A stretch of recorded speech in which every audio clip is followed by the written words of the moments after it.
दबाव होता. दबाव कोणावर होता? कोण घरी जायच्या, पेडणेकरताई जायच्या आणि काय त्यांच्याबरोबर जायचे, त्यांचा दबाव. आम्ही कधी त्यांच्या घरी गेलो नाही. दबाव आणावं अशी त्यांची परिस्थिती नव्हती, दुःखात होते. त्यांच्या मनात नसताना नाला हो म्हणावं लागत होतं.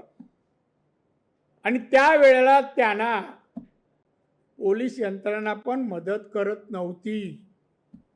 अन्य डिपार्टमेंट पण, आरोग्य विभाग मदत करत नव्हतं. डॉक्टर बदली जायचे, पोस्टमॉर्टमच्या वेळेला गेले. रुग्णवाहिका बदलली, रेग्युलर नाही. जे काय प्रकार झाले ना, तर ते प्रकरण दडपण्यासाठीच झाले. आणि म्हणूनच तिच्या वडिलांना आता दबाव कमी झाल्यावर कळल्यावर ते आता कोर्टाची धाव घेतली. सरकारकडे नाही गेले, कोर्टाकडे गेले. खरं माझं असं वाटतं, त्या प्रकरणामध्ये सरकारने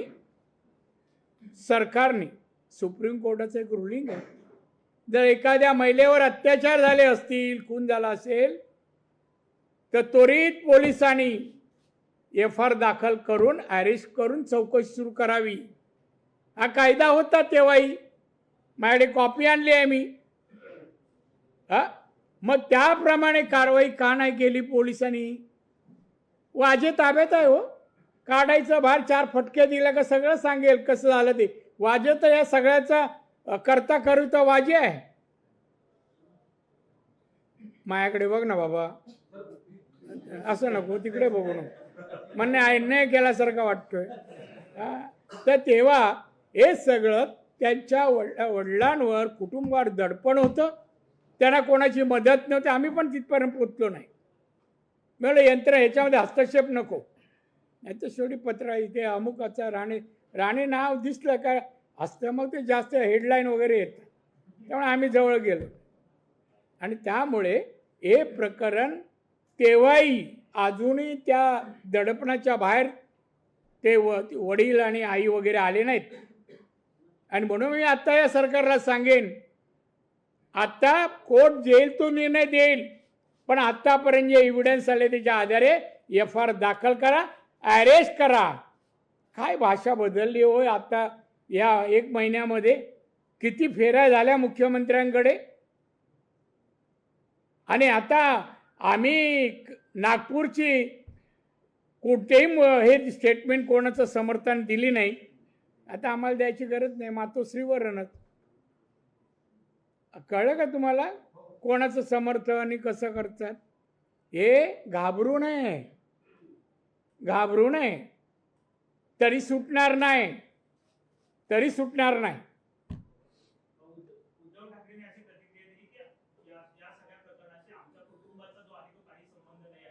ही प्रतिक्रिया एक वडील म्हणून दिली आहे, नेता म्हणून नाही.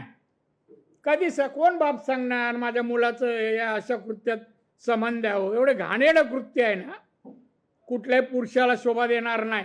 ही मर्दानगी नाही. 4-5 लोकांनी धरायचं एकाच मुलीला आणि तिच्यावर अत्याचार करायचे. तुम्हाला सगळ्यांना पेटून उठले पाहिजे. आपल्या घरची असती तर. आणि म्हणतो आपल्या घराण्याचा कोणाचा भूत आला का वरून, आणि ह्याचंच नाव का घेतात? ह्याचीच गाडी नंबर का असावे? अहो एवढेच नाही असे काय? अहो जगामध्ये आमच्या मुंबई पोलिसांचं नाव आहे, म्हणून मला आश्चर्य वाटतं अजून का थांबतायत कोणाच्या सांगण्यामुळे. आणि मी सांगतो यामध्ये जे आहे सत्य सगळ्यांना माहिती आहे. आणि म्हणून का नाही त्या पेडणेकर बाईला ताब्यात घेत पोलीस? का नाही? काय सांगायला गेली? कोणा सांगण्यावरून गेली?